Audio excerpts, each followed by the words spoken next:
Sir இந்த சேப்பு background சிகப்பு பேக்ரவுண்ட் கம்யூனிசத்தை குறிக்குதா சம்மரத்தை குறிக்குதா? இல்லை சார், அதுலேயே வந்து எழுத்தா என்னன்னு விவரிச்சிருக்கு. அதில் வந்து சாப்டர் 1 உதிரம் த பிளட் வுட் அப்படின்னு இந்த ஓம்ங்கிற படத்துக்குள்ள இந்த பார்ட் 1, அதாவது சாப்டர் 1 அப்படிங்கிறது உதிரம் த பிளட் வுட் அப்படின்னு இருக்கு. அதுலேயே அது அது it is this nothing to hide. அதில் பிக்சர்ஸில் இருக்குது, விஷுவல்ஸில் இருக்குது, கேப்ஷனில் இருக்குது. இது எது சம்மந்தப்பட்டது கான்ஃப்ளிக்ட் அப்படிங்கிறது அதை கொஞ்சம் பார்த்தாலே புரிஞ்சிரும்னு நினைக்கிறேன். கண்டிப்பாக சார்.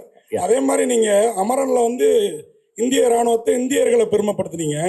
இதில் வந்து செம்மர கடத்தல்னாலே தமிழர்கள் தான் கடத்துறதா ஆந்திராவில் அடித்து கொள்ளுவாங்க அப்படின்லாம் நம்ம கேள்விப்பட்டிருக்கிறோம். இதில் தமிழர்களை பெருமைப்படுத்துகிற மாதிரி சீன்ஸோ? இல்லை, இது வந்து சார் எந்த சாராரையும் பெருமைப்படுத்துவதற்கோ இழிவுபடுத்துவதற்கோ எடுக்கப்படுற ஒரு படம் இல்லை.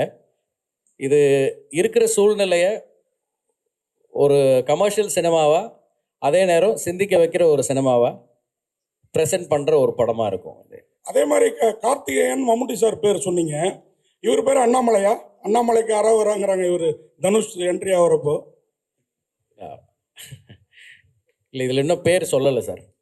அவங்க சொல்கிறது அண்ணாமலையாருக்கு அரோகரான்னு சொல்கிறாங்க.